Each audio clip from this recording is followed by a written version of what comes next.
તો તમારા બધાનું સ્વાગત છે ગુજુયું એક રસોઈમાં. તો આજે આપણે બનાવીશું શક્કરપારા અને સેવડાનું શાક. ચાલો બનાવીએ. આપણે સૌથી પહેલા ડુંગળીને કાપી લઈએ. તો આવી રીતને કંઈક ડુંગળીને કાપી લેવું આપણે. તો મિત્રો તો આપણે ડુંગળી કાપવા માંડ્યા છીએ. તો મિત્રો અમને સપોર્ટ કરજો તમે બહુ, અમે કેમ કે અત્યારે નાના યુટ્યુબર છીએ ને તમે બધા સપોર્ટ કરશો તો અમે થોડાક મોટા બની જાવ અને નવી નવી વાનગી તમારા માટે લાવીશું. કેમ કે અત્યારે નાના યુટ્યુબર છીએ તો ઝાઝો ખર્ચો ન કરીએ કેવી, તમે સપોર્ટ કરશો તો અમે તમારા માટે બેસ્ટ વસ્તુ લાવીશું. જો આપણે એક વિડીયોમાં 200 વ્યૂ આવી ગયા છે તો એમાં તારે કંઈ કેવું છે? એમાં તો હું એટલે જ કહું છું તમારા બધાને ખૂબ ખૂબ આભાર અમને સપોર્ટ કરવા માટે ને આવો નવો સપોર્ટ કરતા રહેજો. જય માતાજી. ફાઇનલી કઈ ડુંગળી કપાન થઈ ગઈ છે તૈયાર. તો હવે આપણે ટમેટાને મોળી લઈએ. હાલો તો હું કંઈક આપણે ટમેટાને કાપી લઈએ. ટમાટાને કાપવામાં શરમાવાનું નહીં મિત્રો. તો મિત્રો આપણે ટમેટા કપાન થઈ જશે હવે તૈયાર. તો એક સીધી છે તો હાલો કાપી લઈએ આપણે. જો મિત્રો અમારા અહીંયા જો બનાવવા આવીને તો એને એક બીજી મોજ થઈ તમારે નહીં થતી હોય. એટલે આ મિત્રો જો આ વિડીયોમાં હું જોઉં ને તારે ખાતો જ હોય. આ છે આ જો ખાતો જ હોય. मैं भी तो अनाथ हूँ. મિત્રો પાછળ ખાઈ લીધું. મિત્રો આપણે પેલા સૂલો કરી નાખીએ સાફ. એનાથી થોડુંક ઓલું થાય કે સૂલો તો સાફ કરવો પડે. મિત્રો તાલો કરી નાખીએ સાફ. ફાઇનલી ગાઈઝ આપણે બળતણ નાખી દીધા છે અને હવે એને સૂલો હળગાવી દેવું મિત્રો. જો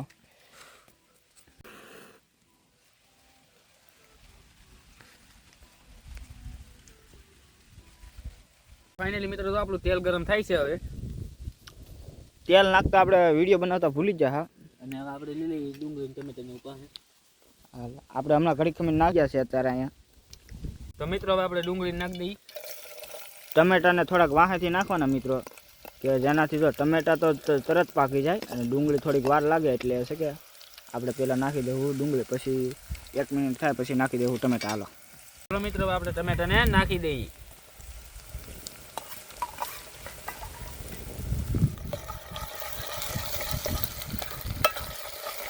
આમાં નાખવા માટે આપણે મરસાની ચટણી કરી નાખી. તો આપણે પહેલાં મરસું નાખી દઈએ.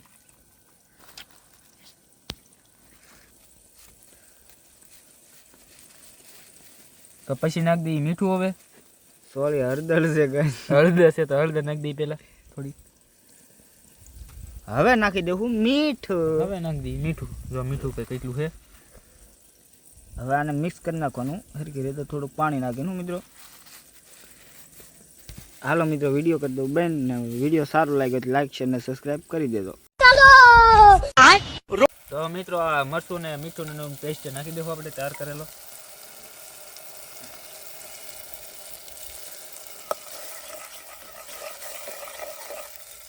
તો મિત્રો હવે નાખી દઈએ આપણે પાણી. પાણી તો મિત્રો થોડુંક જ નાખવાનું છે. જો જરીક નાખી દઈએ. 2 વાટકા પાણી નાખવાનું, વધારે નહીં નાખવાનું. હાલો હવે પાણી ન નાખતા મિત્રો, બસ એટલું થઈ રહ્યું. મિત્રો શક્કરપારા નાખી દઈએ હવે એક વાટકામાં આપણે. અમે તો મિત્રો 3 લાવ્યા છે શક્કરપારા, કેમ કે અમે તો જો ખાવાવાળા નથી માણા વધારે. બસ આપણે એટલે શક્કરપારા છે. હાલો પછી હવે શક્કરપારા નાખી દેવું. આપણે સવાણું આવી રીતના કંઈક ચેપી નાખશું. હવે બીજું પેકેટ લઈએ આપણે. ચાલો મિત્રો આપણે શક્કરપારા નાખી દઈએ અને આ સવાણું શેપેલું હતું એ આપણે સવાણું નાખી દઈએ. મિત્રો જો તમે બહુ શેપ હોય તો તમે તો ખાંડી એકો. ખાંડી એકો. અમે તો ખાંડી નહીં નાખાય કેમ કે અમે નથી ખાંડ, અમને એનાથી ન મજા આવે. તમારે ખાંડ હોય તમે ખાંડી શકો. તો મિત્રો આપણું શાક બની ગયું છે તો એને ઉતારી લઈએ આપણે. જો કંઈક આવું બન્યું છે શાક તો જોવા મિત્રો 1 નંબર લાગે છે, તમે જોઈ શકો છો. તો હાલો મિત્રો હવે આપણે શાકને કરી લઈએ ટેસ્ટ.